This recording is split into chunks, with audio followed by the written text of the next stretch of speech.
Okay, so today we will be going through cloud data security lifecycle. Okay, so basically, the data security lifecycle determines where your data is. Okay, where your data lives.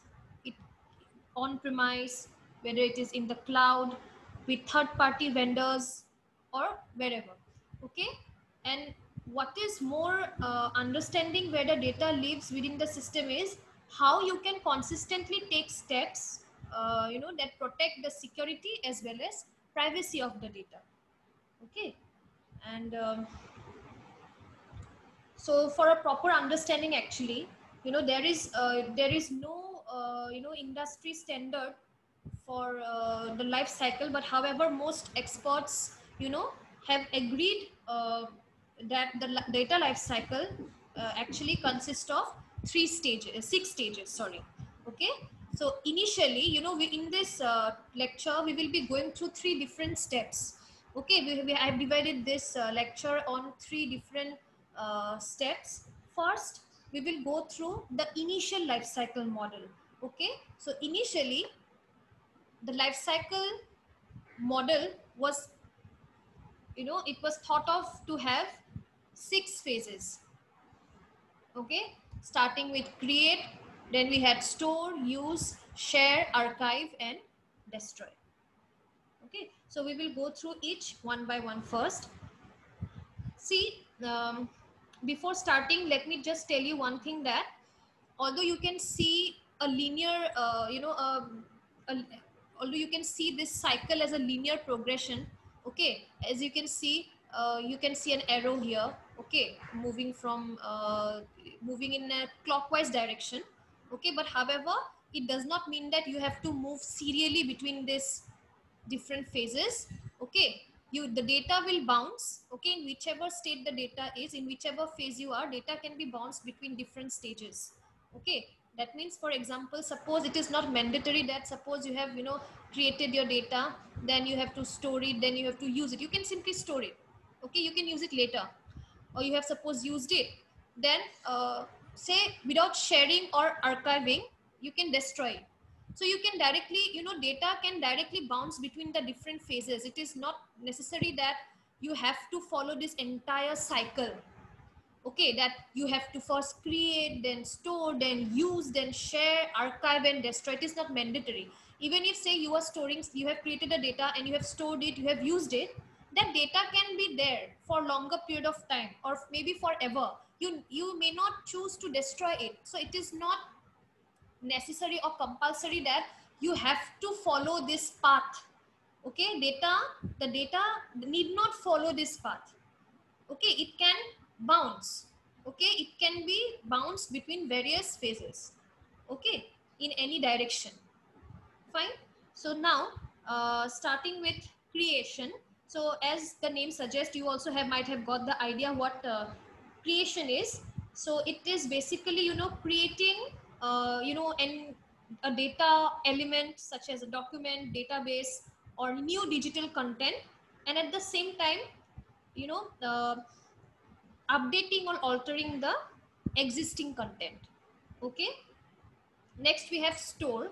So basically storing, it is the act of committing the digital data to some sort of storage repository, and typically occurs nearly simultaneously with creation. So uh, basically, when you are storing something, this two actually occurs simultaneously. You are creating something means you have to store it. Okay, when you create it, you have to store it. So these two actually phases will occur simultaneously. Okay, then we have use. Okay, so here data can be used according to your need. That is, you can simply view it, process it, or you can use it for any other sort of activity. Okay, as per your requirement. Then we have share. So data can be shared, okay, between various users, customers, and partners. Next we have archive. So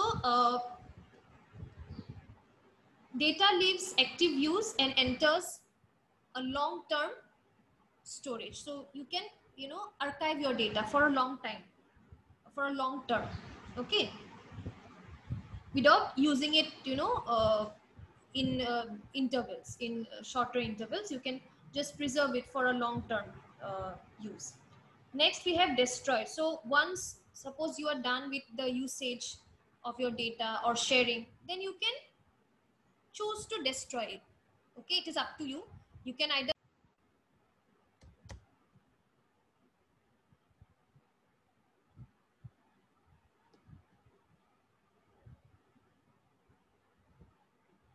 yes, are you there, Sanbanthira? Yes, ma'am. Okay, it automatically got disconnected. I don't know. I'm having a lot of internet issues since Saturday. Wait, I wasn't here. Mm-hmm. Okay. Okay, we were in here. Yes, ma'am. Okay. So lastly, we had the destroy. I was in destroy. So destroy phase. So here, you know, data is permanently destroyed using some physical or digital means. Okay. So it is up to the user actually whether to keep it forever or to destroy it. Okay, so basically these were, you know, designed to be the major phases of a datum's life. Datums means data life. Okay, then what happened is, you know, if we talk about, you know, if you talk about these days, okay, and we compare this life cycle, then you can quite imagine that it fails to reflect, you know, today's complex environments and use cases. Okay, for example, the location of the data. Where is your data? Okay, you are creating your data, you are storing it, using it, sharing among various users, partners. You are archiving it for a long-term use, or maybe you are destroying it permanently. But where is your data? Okay, so where is your data and how are you using it, or who are the people who can access it? So if you see, this this original life cycle actually fails to you know, cover those complex environment, what you say, use cases. Okay, therefore, you know, in the next step, okay, this location and access, these two aspects were found to be appended. Now as you can see, this is your initial model. Here this is a traditional infrastructure. Here these are your location, that is your cloud and hosting services, you can see here, and these are your access devices.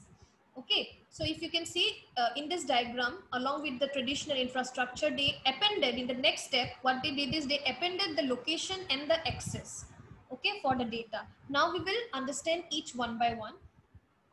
Okay, so one gap in the original life cycle was that it failed to adequately address movement of data between repositories, environments, and organizations. A large amount of enterprise data now transitions between a variety of storage locations, applications, and operating environments.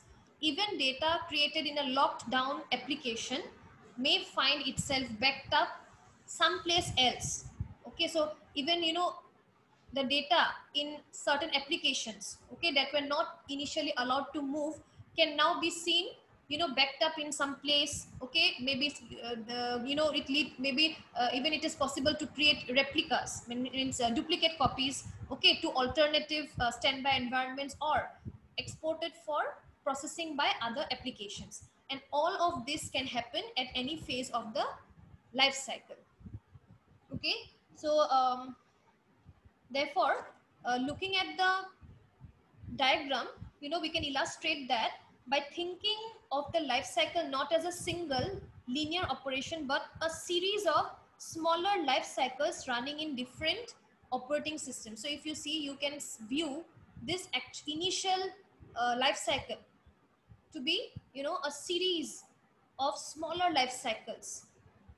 Okay, and no, at nearly any phase, data can move into, out of, and between these environments.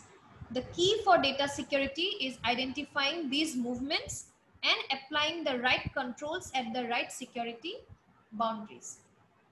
And also, As with cloud deployment models, these locations may be internal, external, public, private, hybrid, and so on. Some may be cloud providers, other traditional outsources, or perhaps, multiple locations within a single data center. But however, for data security, at this point, there are 4 things to understand. Number 1 is, where are the potential locations for my data? Next is, what are the life cycles and controls in each of those locations? Where in each life cycle can data move between locations? Fourthly, how does data move between locations? Means via what channel? So this is all about location. Next, we discuss about access. Okay. Now that we know where our data lives and how it moves, we need to know who is accessing it and how. So depending on that, there are 2 factors: who accesses the data and how can the data be accessed by them. That is, using which device or which channel. Okay, so as you can see, you have some devices, the access devices here. So, well, data today is accessed from all sorts of different devices.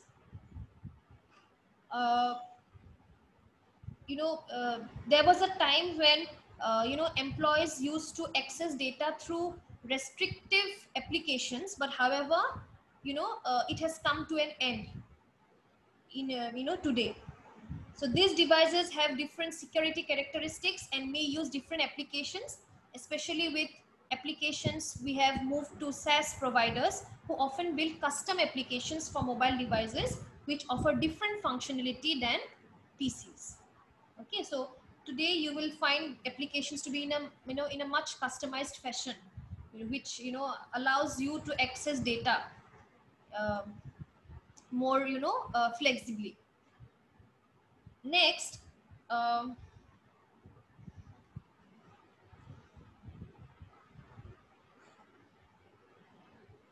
wait.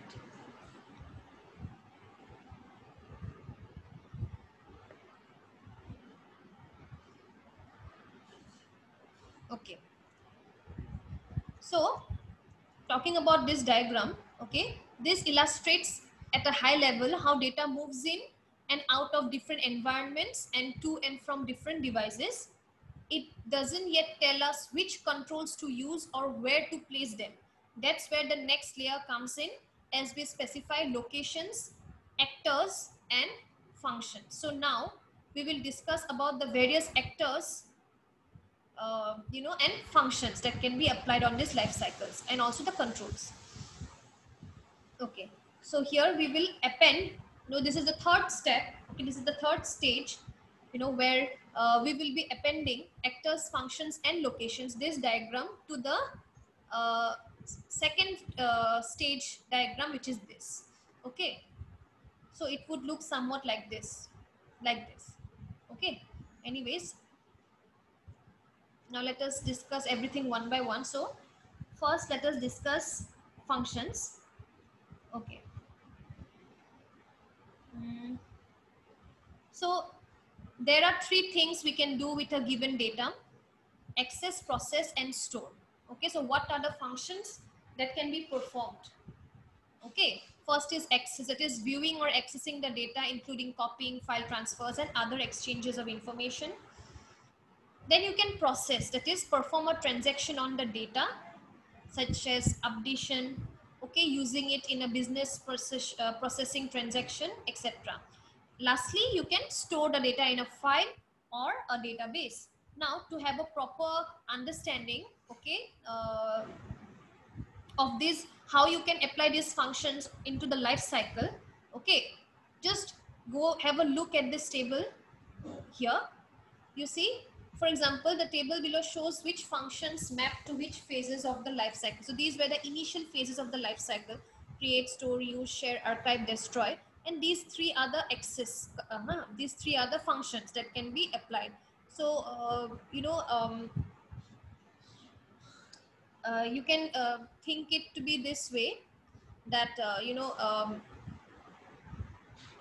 any data that is created, okay, stored, used, shared, archived, destroy, you have to access it. Okay, it can be accessed, so it can be done in all the phases. Okay, this perform can be applied in all the phases. Next is processing. So data can be processed when created. Okay, data can be processed, so when you are using the data, it is being processed. Okay, next, storage. So when you are storing it or you are archiving it. Okay, so this is the function for store, which can be applied in these two phases. Okay, so and also that each of these functions that you will be performing will be performed in a specific location by an actor, that is by a person. Okay, so all these functions will be performed by an actor or a person in a specific location. Okay, next we talk about controls. Okay, essentially control is what we use to restrict a list of possible actions down to allowed actions. For example, you know, encryption can be used to restrict access to data. Okay, so you are giving restrictions. Control means to restrict some possible actions or some allowed actions. Okay, you are using encryption, you can restrict the access to data. Then you can also use application controls to restrict processing via authorization. Okay, so these are some examples of controls. Okay, to determine the necessary controls, we first list out all possible functions, locations and actors, and then which ones to allow. We then determine what controls we need to make that happen. Okay, so controls can be technical or it can be process. Controls can be either preventive or detective. Detective means it can be also monitoring. It can be only used to monitor. But okay. So now we look at a table to have a clearer picture of control. So as you can see, talking about the various functions, we've discussed the various functions. Then we have actors and we have also locations. We've discussed all of these. Based on these, okay, functions, we have three types of functions: access, storing, and what was that? Access, storing, and processing. Then we had actors who will perform those functions, and the location where the actions will be performed, or where the function means where the data will be stored and upon which functions will be performed. Okay, so we have these three aspects, and based on this you can well visualize the controls. For example, which function is possible and which must be allowed.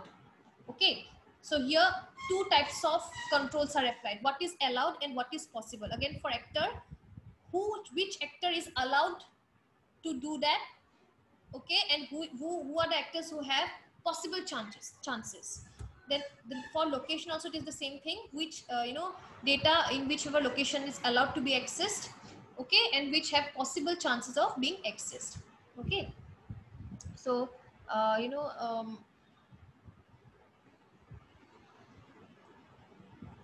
and also that just remember that at any time you have a no in the allowed box, you would implement and document a control. Okay, so in case you have a no here, okay, in case you have a no here in the allowed section, you have to implement the control, where you have to give one control, that what type of control is allowed. Okay, so that is it. And finally, now since we have discussed the life cycle, data security life cycle in different phases, okay, actually sorry, in different stages. Okay, first was the initial, which comprised of only the basic 6 stages: create, store, use, share, archive, destroy. Then after that, we appended location and access in the second stage, and in the third stage we appended functions, actors, and controls. So finally, if you tie up, okay, then your data, okay, your what you say, life cycle would somewhat look like this. Okay, your complex, so basically the end result is a complex one comprising of all the aspects that are needed to um, cover up today's um, use cases, today's environment. So this is all about the data security lifecycle.